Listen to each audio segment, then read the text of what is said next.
Hello guys, আসসালামু আলাইকুম। আপনারা সবাই কেমন আছেন?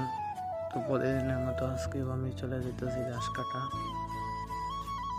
বাহিরে প্রচুর গরম, তো বয় রোদ্রের মধ্যে গরুর জন্য ঘাস কাটা চলে যাচ্ছি।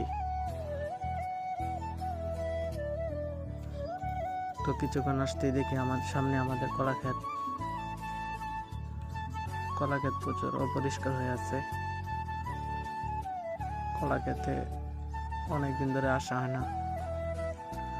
তো আমি আর বেশি দেরি না করে ঘাস কাটা উদ্দেশ্যে রওনা দিলাম, দেখি ঘাস পাই কিনা।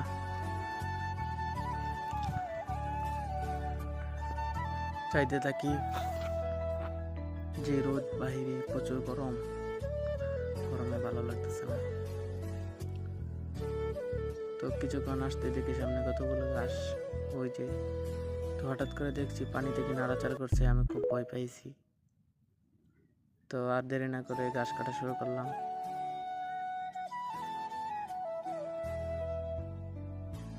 তো এক মুঠ ঘাস আমি কেটে ফেললাম।